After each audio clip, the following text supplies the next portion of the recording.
Todd. Oh, hi, Sean. I'm supposed to do an intro. Welcome to Jon and Todd, or Todd and John's Monday night therapy session. It was a bye week. Nebraska did not play football, and the rest of the Big Ten did. Did you watch football this weekend, Todd? I watched a little bit. Not a whole lot. I was at a wedding. And these people that schedule weddings in the fall, geez, what's going on with that? My God, my anniversary's in a month. What's going on with that, huh? Then there's these guys that schedule weddings on the 4th of July when it's 105 degrees in Iowa and make guys stand up there in tuxes in their wedding party so they can collapse and pass out in front of the church. Okay, this whole wedding thing. But you didn't get to see Big Ten football. You didn't get to watch the Big Ten West. I did not. I watched a little bit of Virginia and Syracuse. I watched a little bit of Notre Dame. I did not see any of the Big Ten play this weekend. But I did kind of look at the results, and I read a few articles, and there were some surprising results actually, and I think you might have been the one that said it. The Big Ten West is a complete cluster, and it looks like right now there's one legitimate team in the Big Ten West, and that's the Gophers, Minnesota Gophers. This is what I learned this weekend, Todd. That's the meme I put today. Will Minnesota run for 1,000 yards on Nebraska this year, won't they? And it's the meme from, I guess, Finding Neverland, where Johnny Depp turns and says something comforting to the child, which is at least they'll run the clock down on every play, which is what they did against Michigan State. I mean, they physically, we have to watch the Minnesota Gophers because we have Gophers fans here in the house. And I'll be honest with you, I'm a Minnesota fan unless it's at the expense of Nebraska. But my God, they just physically beat the shit out of Michigan State. I mean, beat them up. And it was, I thought Minnesota could, control the ground game and kind of score some points, but their defense pretty much shut Michigan State down. And it was, I don't know. I think if I was a guy making $9.5 million a year as a head coach of the Michigan State Spartans, I'd be embarrassed by that game. Well, you suppose the folks at Sparty is kind of thinking about that big contract they gave to Mel Tucker? If you listen to some Nebraska fans, all you have to do to win, get programs turned around, is throw enough money at a guy. They threw enough money at Mel Tucker, but apparently he still has some work to do. But he does have work to do. Just what I heard about Minnesota, they pretty much manhandled Michigan State, and it's going to take a pretty stout defense. I think the defense that might be able to slow them down a little bit in the West would probably be Iowa. But, and that's a trophy game. That's a rivalry game. We'll have to see how that all shakes down. But, no, Minnesota seems to right now at least be the class of the West. I watched the Iowa-Rutgers game for a little bit until it was clear that Rutgers wasn't even going to bother showing up. Iowa's offense actually scored some points. Well, then they have two defenses. To say. Yeah, they got two scores on defense, which is, I don't know, that's almost like selling your soul. The kinds of scores they get on defense, it's like, could other teams screw up more against them or what? I don't know. Rutgers just didn't look good. I thought, we play Rutgers after Indiana, and Rutgers really didn't look like they were even going to put up a fight. I was looking forward to the punting in that game, and it didn't really materialize the way I thought it would, because Iowa was capable of scoring a couple touchdowns. Let's see what else. Purdue barely got past Florida Atlantic. Yeah. Come on, Indiana. Well, Indiana got whooped, and Illinois won on Thursday night. But Right. I'm looking now across to the east a little bit. Were you surprised that Michigan struggled a little bit with Maryland? Michigan beat them 34-27. I would guess that they didn't cover. Would be my guess. I'm not a gambler, but that seems a little closer than what most people would have predicted. Yeah, I watched that game. I thought Maryland, they stayed in that game just because their offense just fought, and they just kept fighting. They were a team that didn't give up, and even till the end. So that's kind of a key to actually winning games, from what I understand. We haven't seen that a lot around our parts lately, where you actually fight through a game. Yeah. Persevere when things are tough. Yeah, let's see. Yeah. I tried to watch Ohio State's Wisconsin, but I watched about 3 minutes of it, and my eyes started bleeding. And I work with these guys. One guy that I bring up is the Penn State guy, and then there's a Wisconsin guy, and he brought up that Minnesota swept Wisconsin in volleyball, and I think as a way to deflect the pain from watching his Wisconsin Badgers football team just get annihilated. I mean, Ohio State could have done whatever they wanted in that game. Who else was out there this weekend? Well, I want to go back to that Wisconsin situation. You suppose Wisconsin fans are getting a little edgy? Maybe the seat under Paul Chryst is getting a little bit warm there. I'm going to find that out tomorrow. I'm going to go to my customer site, and we're going to have pizza and have a big college football discussion, because that's what we do when we're cooking. Let's see. I watched Texas lose to Texas Tech.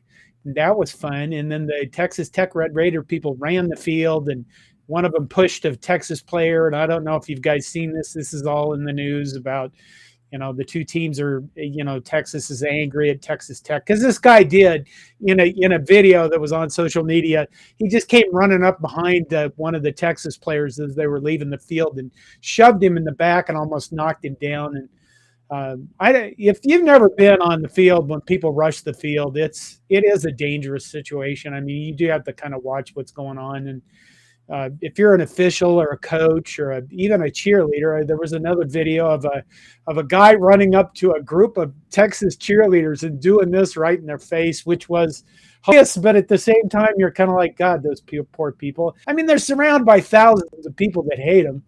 So that's never comforting. I'm missing one game. Oh, yeah. Oh, that one game, Todd.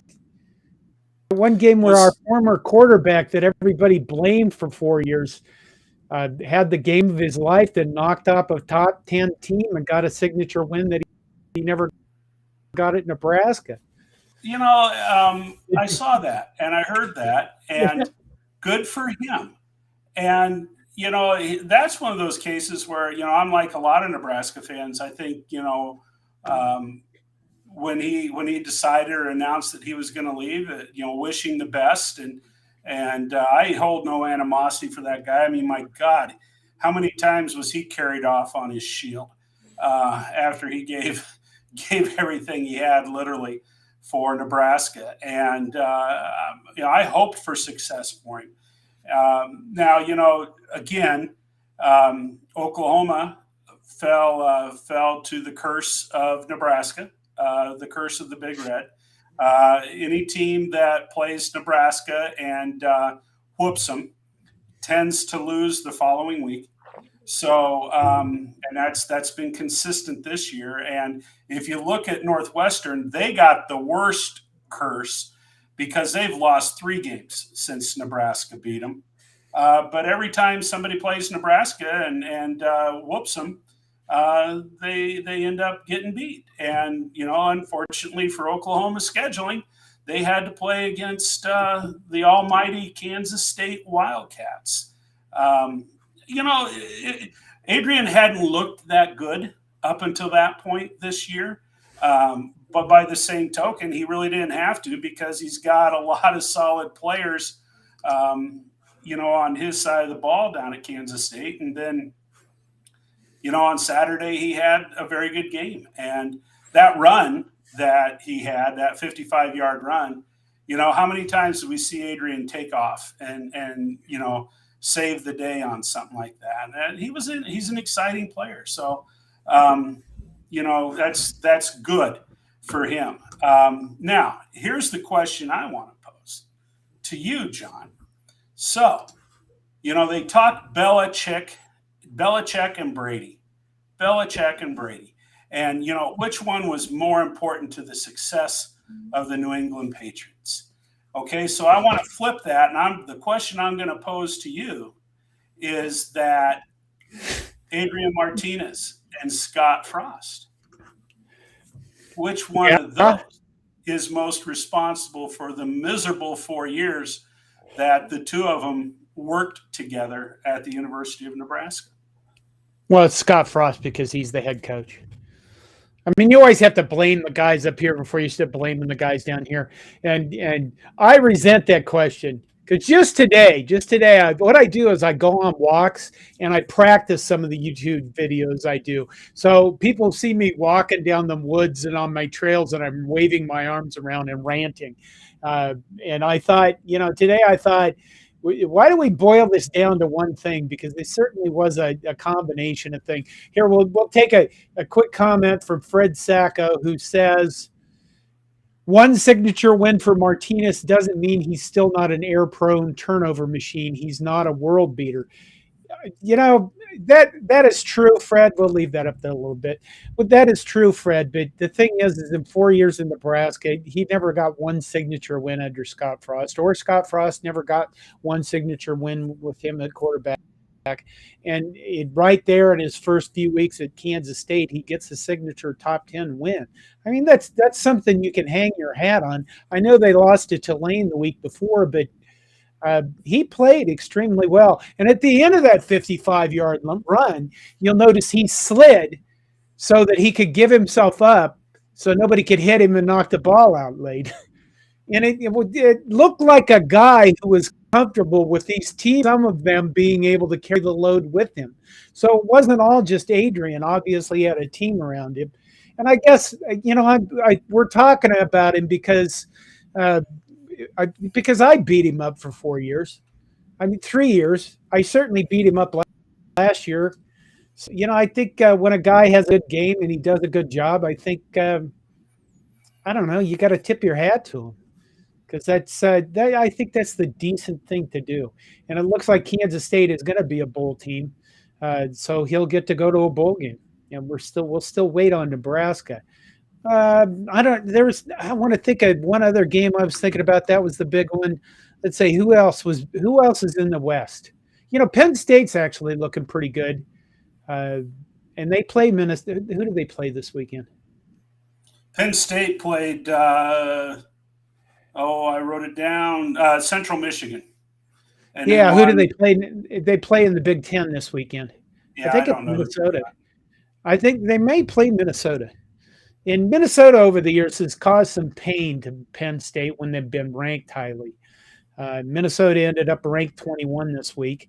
Let's see. I think that's all. What else? I keep thinking of a big game that obviously we spend hours in preparation for this show every week. Well, I do spend hours. I watch football. Okay. Well, one more question for you, John, because after Oklahoma, laid it on Nebraska, people were trying to, the pundits were trying to determine whether or not Oklahoma looked like a playoff caliber team. And, Kansas State made them look relatively average, normal. Yeah, they did. Right now, when you look at the Big 12 conference, Kansas State looked good, and now they've got a win over Oklahoma. And you also have Baylor that's looking pretty good at this point in time, and so is Texas Tech. So, you're going to have to win the conference to perhaps make it into the playoff conversation. And right now, both Texas and Oklahoma are behind a few other teams in the conference. I also watched the Nebraska Nets Bowl and Iowa State versus Baylor. You didn't see that? I watched a little bit of it. I watched, it was just bits and pieces. I guess I looked at both of those teams and went, well, they're both playing hard. I mean, they both. I didn't see anything really just stood out like one team was dominant and going to kill the other one. It was actually a pretty good game. Iowa State just couldn't. They just made enough mistakes to lose. What did it end up, 31-24 or something like that? I think it was a one-score game. Like but I mean, both teams played well. Dave Aranda versus Matt Campbell. I kept abusing people on Twitter. If Baylor would score, I'd go, that's a great job by the team that has Nebraska's next head coach. And if Iowa State would score, I'd say that's a great score by the team that has Nebraska's head coach. And people responded on Twitter. Some of them were having fun, but then some of them were very upset with me. But that one, I guess, I think Baylor, Oklahoma got knocked off. Baylor coming in. I don't know. Baylor looks like they could possibly contend for the Big 12. The other big, huge game this weekend that I can think of is Miami of Florida. And I believe they lost as a 25-point underdog. Middle Tennessee State beat them, and it was one of the worst loss. Well, it's the worst loss so far this year for any college football team. But I wept that it happened to Miami of Florida. I just went, oh, those poor guys. Gee, it's too bad. They suck. Let's see. We'll take this thing. Since we're talking about other football, Jack the Ripper, can Jimbo at A&M get his $95 million buyout this year? Hope so. That is, if you want to talk about Mel Tucker having a shit ton of money thrown at him for no apparent reason. Jimbo Fisher, I don't know. I watched some of that game too. I should probably write this stuff down because I look like I'm stumbling all over the place. Oh, it was Texas A&M and Arkansas. And I was cheering for Arkansas in that game, and I thought, what in the hell is going on in my life that I am cheering for Arkansas? And it was because I just want to be able to laugh at Texas A&M when they actually have to. Somebody throws money at that guy and gives him $95 million to go away. Texas A&M has never had trouble throwing money at people, and they usually end up quite disappointed. It's a weird place. I worked there once, right? Yeah, I knew that. Yeah. For everybody else, when I was a teenager, when I was a young man, I used to go to Dallas and work for my brother's company installing professional sound systems and fire alarm systems. And in the early 80s, during the summers, I put the sound system and the fire alarm system into Texas A&M's Kyle Field Stadium. So I was around Kyle Field for like a whole, I think, 2 summers. And it is a different environment, the whole core thing and people dressing up like they're in the military. It is just it. You thank God that Texas A&M exists, because if it didn't, all those people that went there would go to other universities, and they really just belong at Texas A&M. Okay, how about this week, Todd? The shocking news that I saw today or yesterday or last night, since I'm all over the board here, is that Nebraska is favored against Indiana. Yeah, well, go figure. But Vegas has got to make somebody a favorite, and I suppose since Nebraska's playing them at home, and Indiana has not looked all that impressive this year either. It makes sense that Nebraska's chosen to be the favorite. It will be interesting to see what Nebraska, what team shows up. I think that just like the week before the Oklahoma game, there's not enough time, to fix everything. Now they've had the bye week, but they didn't get to practice every day last week because they had that 0-week game. But we anticipate, or I guess most people would anticipate, that defensively maybe there are going to be a few changes with scheme. We can come back to this in a little bit. We know that there have been a few minor adjustments with the depth chart. I kind of wondered if there would be, something more significant. Maybe there will be yet, on game day. But it's I'm sorry, I cut you off. No, I expect to see the defense play better than what they have. I mean, they can't play any worse. And I would like to think with another person that's making some decisions out there, maybe they can do something a little bit different to perform better out there on the field, on the defensive side of the ball. Well, they have released a new depth chart for Indiana. And I guess there are some changes. Honestly, I thought Bryce Benhart wouldn't be starting at right tackle anymore, but Bryce Benhart is still starting at right tackle. Kevin Williams, who has spelled Bryce Benhart, is not listed in the 2 deep, which is kind of shocking. Ethan Piper takes over at left guard. Let's see, what else? I don't know if there wasn't any really huge shocking things except for maybe some changes on the offensive line. Hunter Anthony moves up into the 2 deep at right tackle behind Bryce Benhart. Gabe Irvin now listed at Anthony Grant's backup because obviously A.J. Allen has been injured and is out for the season. And I think one of the things people have been talking about lately is that how many players won't play because they want to keep their red shirt now. And I guess we won't know anything. Do you understand what I'm talking about? Oh, I understand what you're saying. I had not heard that.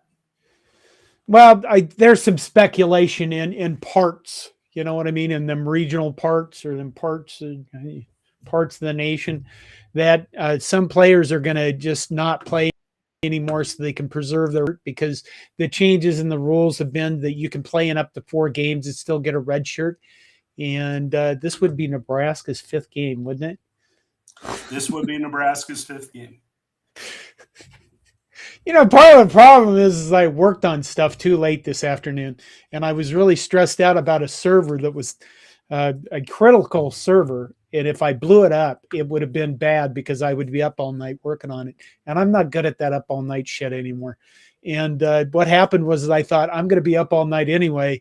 And then when I went to work on it, what I thought would fix it worked in 10 minutes instead of the 18 hours I thought it would take. So my brain's still stuck over in that. Indiana right now is 3-1. They beat the season 23-20. They beat the Idaho Vandals 35-22. Idaho is a terrible team. They beat Western Kentucky 33-30 in overtime, and then they lost to Cincinnati. Luke Fickell's Cincinnati, 45-24 this past weekend. So they are 3-1, but it's I don't know. I guess we're still favored, and I think the key to that game for us is making sure that we control the offense. Yeah, the offense is going to have to move the ball. Mickey Joseph has already said that they're going to slow things down, to give the defense some rest. I'd even heard some speculation that they're going to huddle up between plays. The only team I've seen in college football put their players in the huddle recently has been the Iowa Hawkeyes. But I think what's going to end up happening is, they're going to slow things down and give the defense a chance to catch their breath when they're not out on the field, and hopefully be able to sustain some drives. I've always wondered, and it isn't just Nebraska, but that's who I watch most. I think sometimes when you're going so damn fast, like anything, when you're going a lot fast, the room for error isn't quite as great, and maybe I don't know, maybe slowing things down a little bit will result in more success for the offense. Well, here's the thing. They ran 78 plays against Illinois, 65 against Idaho, 90 against Western Kentucky, and 104 plays against Cincinnati. That's a lot of offense. That's a lot. That is a crap ton of plays. And I think, that's why the key, I think, for this game for Nebraska is really to see if our offensive line can, just get 3 yards of carry, for God's sakes, and go for it on 4th down. I mean, I'm going to be anxious to see what we do. I mean, if there's any kind of change in motivation, change in where we want to win against. God, you can believe I'm going to say this about Nebraska football. This is a good chance for Nebraska to actually win a game. Well, offensively, are they going to be able to have some kind of consistency? And Oklahoma shut us down. Oklahoma flat shut us down. But up until that game, Nebraska had been able to move the ball. And I got to believe that they'll be able to move the ball against Indiana. Like I said, we got to stay out of these damn horse races because we haven't done well when we're playing against one of those teams that likes to go at warp speed and Georgia Southern and Oklahoma made it very obvious that we don't adjust real well under those kinds of circumstances. You know what? I'm going to just show this just for the hell of it. We call this a therapy session. Brando's Sports World says, I'm having a tough time at my job lately, guys. If you had to start over and get into a new field with little to no experience, where would you go for a high-paying entry-level job? Where would you go, Todd? Well, the operative word there is high-paying. An entry-level job that's high-paying without experience outside of selling fentanyl, I'm not sure where you're gonna find something. I heard OnlyFans. We'll move on. If this is a young guy actually asking a real question, what I was going to start over, I'll just take the first part. I'd go into cybersecurity. That's what I would do.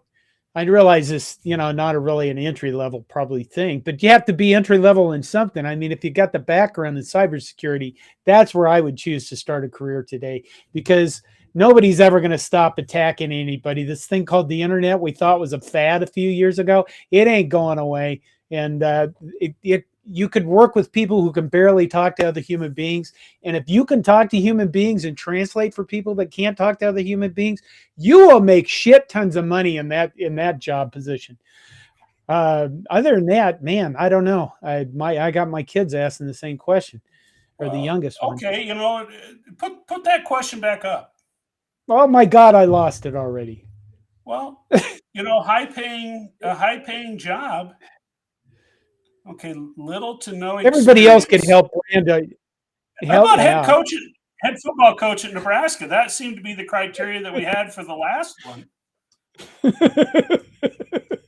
I think you have to start out with a GA position for years where you have to eat macaroni and cheese, the cheap macaroni and cheese. See, Fred Sacco and I were on the same wavelength. So Fred Sacco says, "Hey, Brando, Sports World just apply to be head coach for Nebraska football. Margaritas are on the house. Wow, such shots fired. Let's take some overtime. Wait, it's a calmer night today from everybody. Let me ask you guys a question. If you're commenting, did you guys take the weekend off, or did any of you watch college football? And if you did, say yes, I watched college football, and let us know which games you watched." MK says, "Did we all just gaslit by NASA playing interstellar darts with an asteroid? And what's the chance that asteroid circles back around and ruins Nebraska's 2023 season?" Well, if you didn't hear, well, we'll keep that up. If you didn't hear the news, NASA hit an asteroid that was like 7 million miles away with a spacecraft the size of a vending machine, which I think that's pretty cool. And they hit it so that they could avoid the don't look up scenario where there's a giant asteroid coming to Earth, or Armageddon, I guess is the other one. And they're going to see if they could actually deflect a not an enormous asteroid, but a sizable, I mean, it was big. But chances that it circles around and ruins Nebraska's 2023 season, given the luck we've had over the past 4 years, I'd say that chances are, 23%, which is actually phenomenally an enormous percentage of that thing blowing up our systems. Ooh. I watched Adrian drill the seniors and OSU put holes in the cheese heads. God, I'm going to be anxious to see what this guy says, the Wisconsin guy, tomorrow, because before the season started, he said, "I feel like this is a critical season for Paul Chryst because Wisconsin really hasn't gotten, they're a good team, but they haven't gotten over this hump. They haven't gotten any better." And he felt like it was a critical season for them to see if they could, maybe get better. And his other concern was their passes were falling off by quite a bit. So, Paul Chryst could be on the hot seat this season. And that brings me to another thing. What a waste right now for Nebraska. I mean, you literally have a Big Ten West that's sitting there, right, confused, complete disarray. Wisconsin doesn't know who they are. Most of the teams just are sloughing around. It's like they're fielding football teams because it's required to make money. And here's Nebraska sitting here with the worst team we've had. That's just a horribly wasted opportunity. Well, when old Herb Street had predicted that Nebraska was going to win the West going into this season, if Nebraska, really had it together and was the team that some people thought it was, they should be dancing through this division right now. And granted, we've only played one school in the division, but you're right. It's a wasted opportunity. It's a chance for Nebraska to get on top. And who knows? They're going to play Indiana this weekend. Maybe they'll get some things shored up a little bit, and maybe they'll be competitive in some games. M. Go Bosky, watched my Wolverines play a tougher than expected Maryland team. It was a good game, at least. Then I watched Florida, Tennessee, and Tennessee is in the top 10. And I have noticed on my YouTube videos that I have had a lot of comments from Tennessee fans, commiserating with Nebraska fans, saying we've gone through this ourselves, where, it was a long period since old Fulmer was around and they were a decent team. And now they're back in the top 10, and Tennessee fans can be the sons of bitches that they were born to be. Because, I have a new respect for those people. Didn't Tennessee hire a coach from Central Florida? They did. They hired a coach from Central Florida, Josh Heupel. I have an autographed book by him somewhere in my house after he won the Heisman Trophy. Okay, let's go with Tyler O'Connor. We should be doing what Minnesota is doing, which is be good and take care of business. I hate to go back to the Minnesota thing, but here's what is key about Minnesota. They know what they want to do. They really do. Their offense it's not fancy. They don't have 700 different plays they run. Their passing game is, I don't know, slant. Okay, throw it over the top and see what happens. I mean, their running game is pretty much inside zone. You know, you'll hear guys mention nickel duo, which is pretty much a zone play. But they just do it over and over and over. And I mean, Mo Ibrahim is a hell of a back and can't be tackled by anybody. So I think that's the key with them is they know what they're doing. You know, and like I said, I didn't expect their defense to be as good as it is. Okay, you talk for a bit. I'm tired. I know what you can talk about for a while, Todd. Tell me. Nebraska baseball played a fall game, and they beat Omaha like 9-1. They played their first of 2 fall games and a 14-inning game, and against Omaha. And boy, when you look at the starting lineup, and they took a lot of allowances in this game. They had 10 hitters in the lineup, and just an opportunity to get players on the field. But over half of the players that started the game were new to Nebraska, which that should be no surprise. They brought in 24, 25 new players this year between freshmen and transfers and portal transfers. So our good friend Aaron, who covers baseball on Corn Nation, wrote a nice article about what he saw up there, and it was a beautiful day to watch some ball. And Will Bolt and his staff didn't stand pat. They knew that they didn't have the team that they needed to have to compete, and so they went out and they brought in some new players. So what was Aaron's line in Slack? We have a center fielder. Yeah, we have a center fielder, and you can tell you're in trouble. For a baseball team to platoon center fielders, you've got trouble if you're going to platoon center fielders, which is kind of what happened last year. But no, the baseball team, it's they're checking out players, and then volleyball had a big weekend. They swept Michigan State on Friday, and then they beat Ohio State 3-2, which I understand was really a hard-fought game. I think Coach Cook had remarked about how they didn't play their best. There were a lot of unforced errors, but that was a game where they just really had to grit it out, and they were able to do that. And Ohio State beat them twice last year. So a very experienced team, and so nice win for the volleyball team. So there are some good things happening, for Nebraska fans, and and I guess there's some good things. I saw that question go by. Go ahead, and you read it, John, and Brett Baker. Hi, Brett. How you doing? Thanks for joining us. Went to Fremont to watch some winning football at Midland, not including gas. It cost me less than $20. Sat on the 50-yard line and had a blast. I don't know. That sounds like a shot at the entire Nebraska football team year. So there might be other things going on out there except for Nebraska football. Brett Baker is a dangerous man.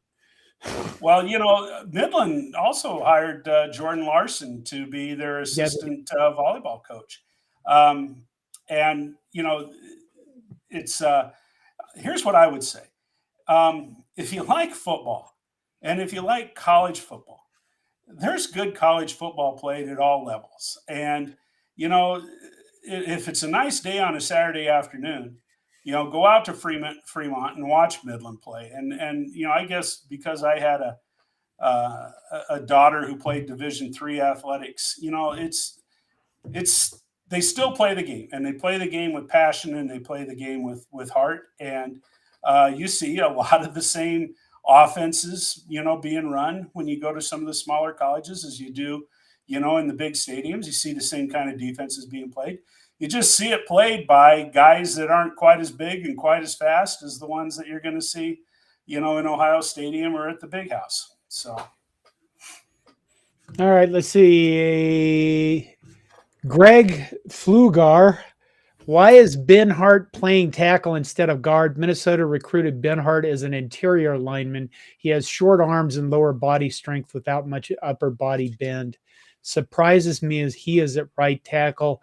If you're looking for an explanation of what we're doing on the offensive line, I really don't have one.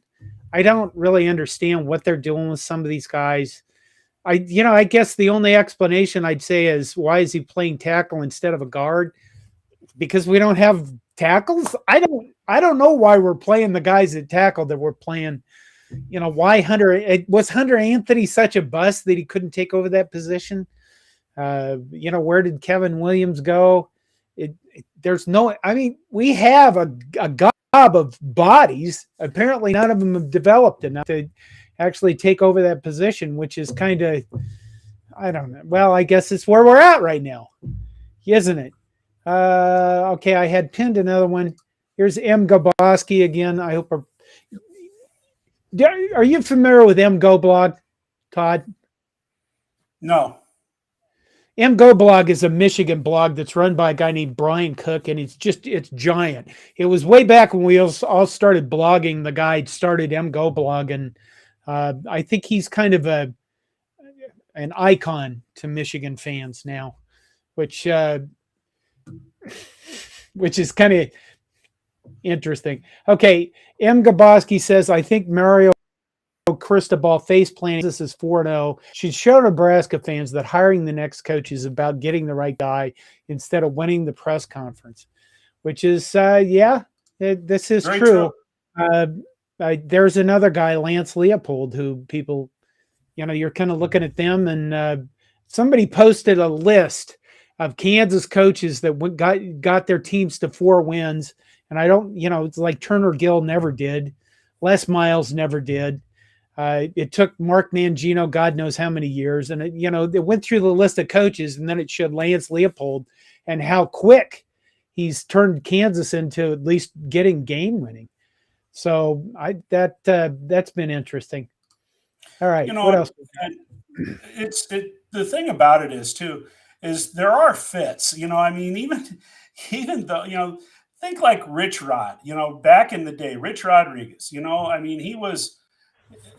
was Scott Frost before Scott Frost. And, he had incredible teams playing well. Of course, he had more of a track record than what Frost did. But, West Virginia was lighting it up. He had a very innovative offense.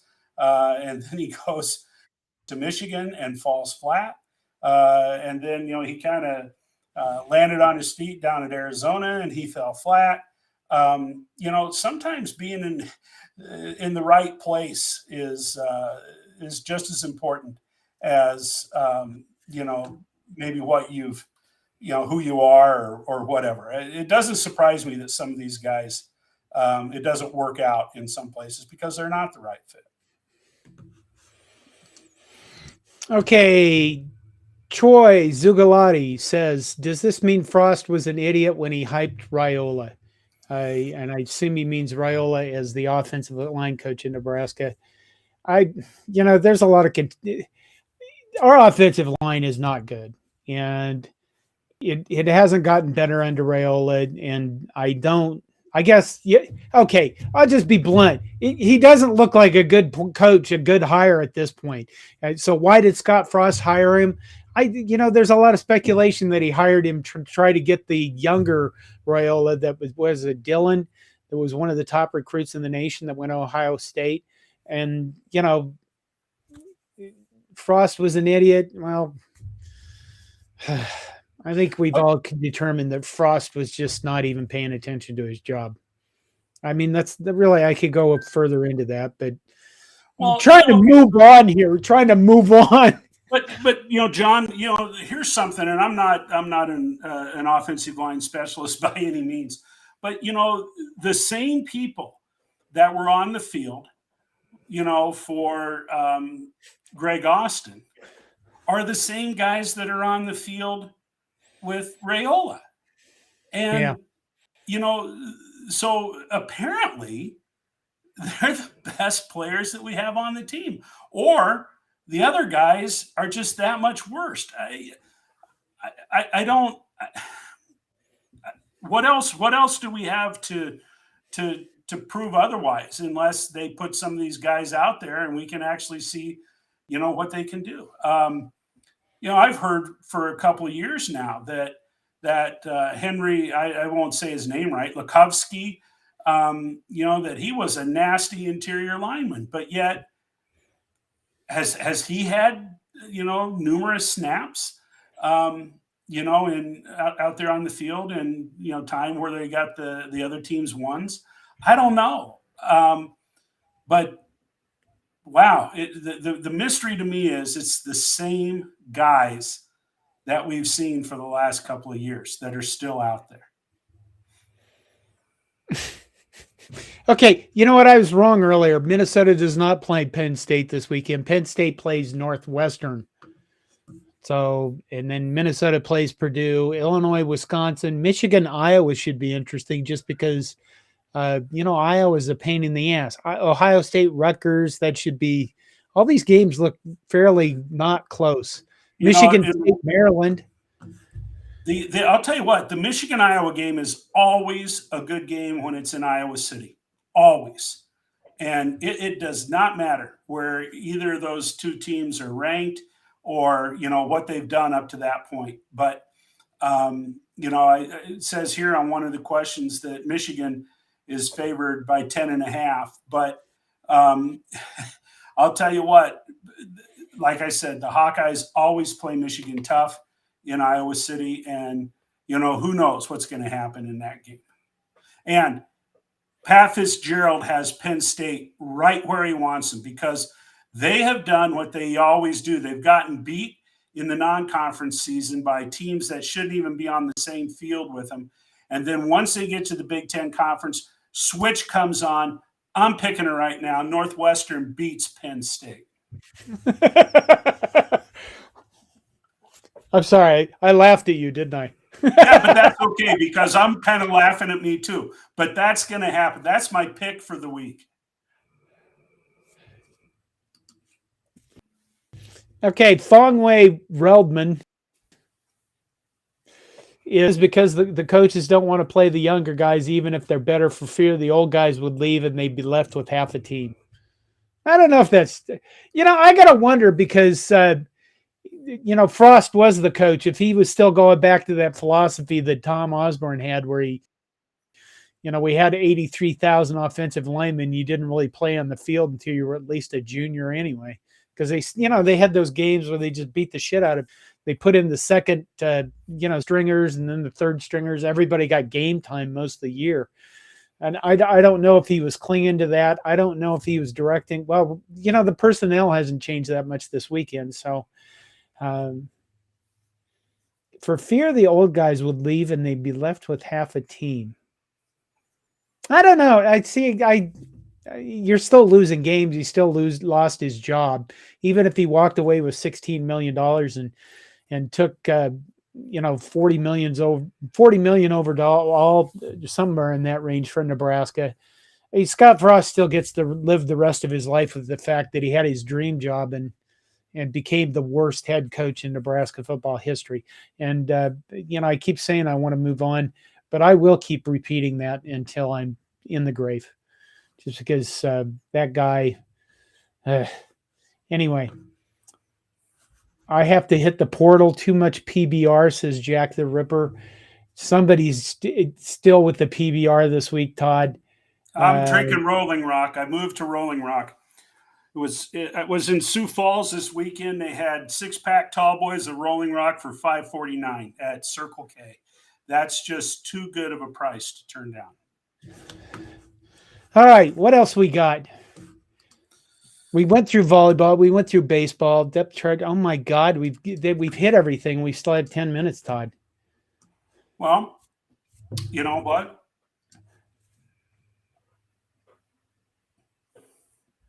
M. Sure. Gaboski again. Should Pat Fitzgerald be looked at for needing to be fired? No, because No. nobody at Northwestern would care.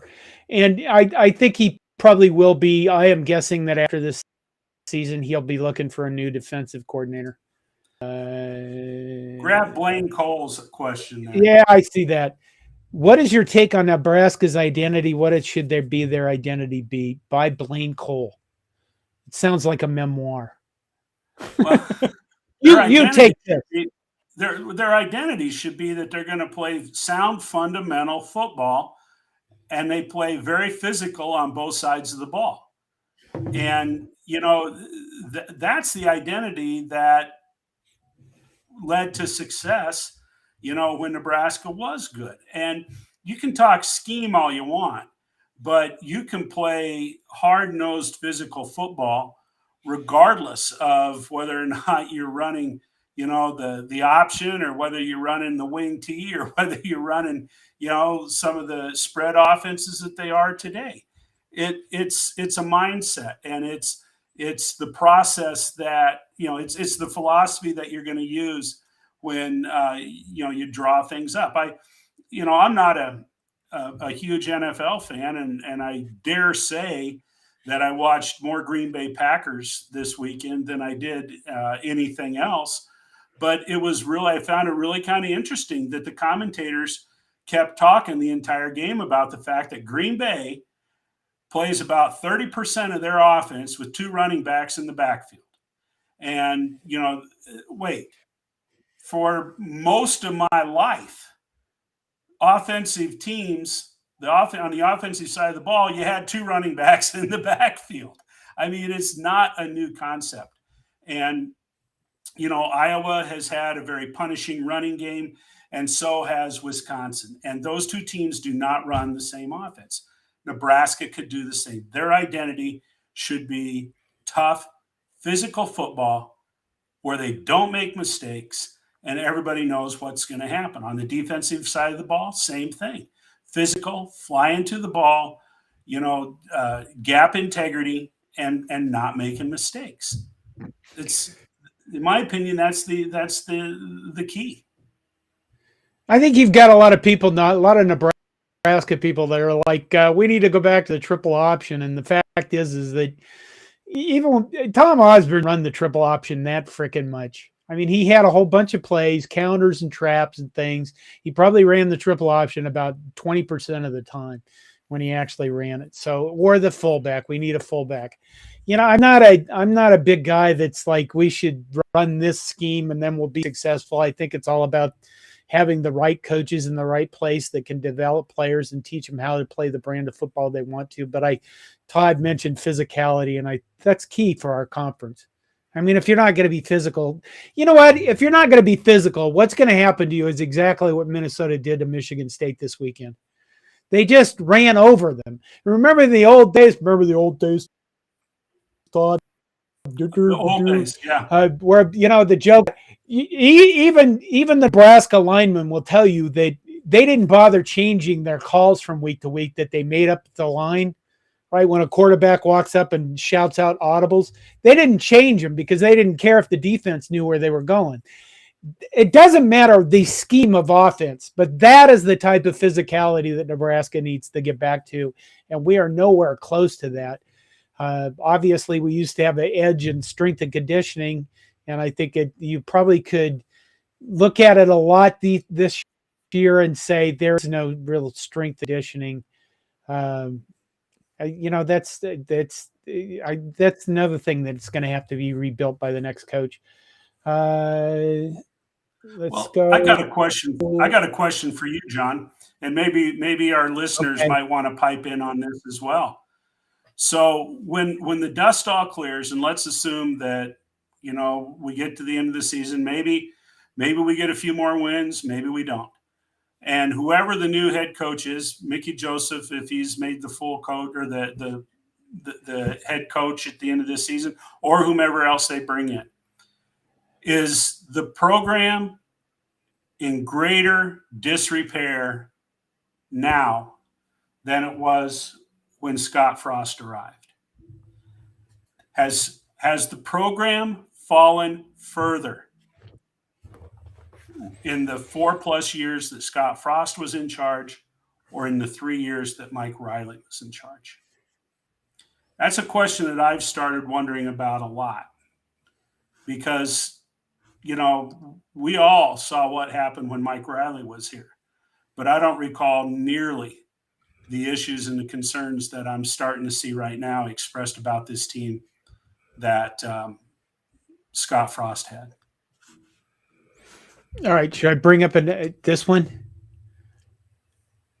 Troy Zugalati says, can A.G. Peterson sue Frost and get our money back?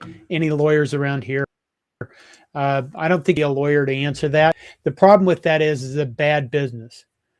You're right. Right now, you see coaches getting fired, and sometimes they're fired with us, and then they don't have to pay the buyout. Problem with firing a coach and then going and suing him and getting your money back is if you wanted notice to ever come to your program again, that's how you do it. Is Trev Alberts, when one of the media people or somebody asked him at the press conference, did you pay the full payout? And I think Trev Alberts answered something along the lines of, Nebraska is a school, we keep our word. That we do things the right way, and they just gave him $16 million to go away, and it's gone. And we could just move on. Okay, I had one other one. Yeah, I think that the program is in worse shape than it was under Mike Riley. Okay, you know what? We're going to take a couple more. Shane Coates, why would any coach want the Nebraska job? Solich and Pelini were run out of town after 9 wins. All the talk about top 3 coaches for the job is a pipe dream. Mickey Joseph is probably the best bet. Well, I'll keep that up. Pelini were run out of town by idiot fucking morons that were athletic directors. That's really what that is. Frank Solich got fired by Steve Peterson, who was an egomaniac. That's why he got fired. Not because he was failing miserably, although he probably would have, but it's because the athletic director who was in charge at the time was an egomaniac. And Sean Eichhorst fired Bo Pelini after a 9-3 season because he was more worried about NCAA client compliance and following rules. And, another idiot athletic director that made a bad decision. So I think most people know that. People bring it up. Oh, you fired 9-win coaches. Yeah, I didn't fire them. The morons fired them. Why would we, we've done this before. Why would anybody want the Nebraska job? We have money. We have a fan base. We have facilities. We do things the right way. What am I missing, Todd? Well, we're going to have a NIL program that's going to be effective. And it still is a brand. Nebraska is a brand, and all of that kind of fits into that. And, I'm not, a gypsy with a crystal ball. But I think as we see college football at the top level move forward, you're going to see the top teams in the Big Ten, the top teams in the SEC, and maybe a few others that kind of separate themselves from everybody else. And Nebraska wants to be a player, and they're positioned to be a player in that. And the University of Nebraska is going to do whatever they have to stay relevant. And, if Kansas can find Lance Leopold, if Iowa State can find Matt Campbell, and they can go into those schools and succeed, then Nebraska can too. And, people can say about all the pressure, it's so much different at Nebraska, all the newspapers, all the media, all the attention, blah, blah, blah, blah, blah, blah, blah. No, it still comes down to recruiting quality players and coaching well. And, that's why, quite honestly, my top three coaches are still Dave Aranda, Lance Leopold, and Matt Campbell. All three of those guys, and throw in the guy from Wake Forest. Those guys have shown that they can win Well, I guess it's only year one of winning at Kansas, but those guys have shown that they can win in difficult circumstances. And what's more difficult than Nebraska right now? I'm going to bring this up, Todd, as our last comment. Hams. Do you remember? From the land of sky blue water. My dad, when I was a young child, my dad was a Hams drinker. Jacob, if I would have seen Hams for $3.99 in Sioux Falls, where I was at the Circle K, I would have had to give strong consideration to that. But it's been a long time since I've had Rolling Rock. So, do you remember the Hams Bear outfit? Oh yeah. Yeah. Back when we were in college in Nebraska in the 80s, a long time ago, one of our friends where did that come from? Somebody worked for a beer distributor or some damn thing. Yeah, I don't know. I don't remember that. Somebody had a Hams Bear outfit. It was the Hams Bear outfit. And I remember one part, I used to live at 1219 New Hampshire, and I'm sure that house still has, it goes through generations of people having parties at that house while they were at Nebraska. And God, hundreds of people would show up to these parties and the place would be packed. But we would have one of our friends put on this Hams Bear outfit, and we would run him across over to Harper Schramm Smith, and he would run through all of the girls' floors in the girls' dorms. Was Smith the girls' dorm? Harper, yeah, wasn't it? Yeah. Schramm was co-ed, and then Smith, he would run up and down through the door. He would run through every floor, and then he'd come back, and we'd literally see him running across we used to call it the rape lot, behind our house, the parking lot behind, down the Russian Bottoms. I don't think there is one there anymore. Is there? I don't know. Anyway, we'd see him come running toward us, and there'd literally be like 20, 30 women following him. And that's what the Hams Beer outfit, the bear outfit, would get us for our parties. All right. Are we done? Is there anything else? Let's see. It's the beer refreshing? Some guy pasted an emoji. Oh, he accidentally put something up on the screen. Land of sky blue waters. Dad loved Ham's Tall Boy beer. That's because it was just a good, cheap American beer. You know what? It wasn't as bitter as PBR. It didn't have that odd union guy being fired. Hams has a crisp taste. There's something about Hams that's just a little bit different than everything else. I don't know. What do you think, Todd? Are we done? We've gone over an hour. Yeah, I can feel myself sweating. I'm going to say one more thing, and I kind of alluded to this. Well, I did mention it last week, but now I've kind of put my thoughts together. I've had a little bit of time, and it's pretty easy to feel down and out being a Nebraska football fan, and it sucked the last few years. There's no question about that. But, I guess one of the things about being a Nebraska graduate and being a Nebraska fan is I've always kind of looked across the board. I'm as much of a volleyball and baseball and wrestling fan, basketball fan as I am. I'm a Nebraska fan.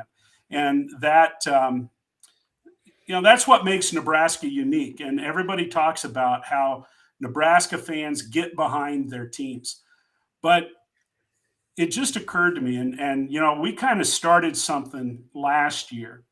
I brought it up to John off the air that they ought to build a statue of Jordan Larson outside Devaney, and John started promoting that, and it kind of got picked up by some of the media, and who knows. But I want to have two statues outside Devaney right now, because our alma mater, the University of Nebraska, is the home to arguably the two best players in their individual sports in the United States in U.S. history. Arguably, Jordan Larson is the best volleyball player that's ever played for Team USA. And arguably, Jordan Burroughs is the best wrestler that has ever wrestled for the United States of America. And they're both from the University of Nebraska. So we need to have statues of Jordan and Jordan squared, outside of Devaney. So about the time we're all feeling gloom and doom, we've had some great things happen at the university in our lifetimes. Everybody listening here today had opportunity to watch Jordan Larson and Jordan Burroughs compete. And good old Nebraska U. Yeah, I don't know if we can end on anything that. Well, good night, John. We're done. Good night, Todd.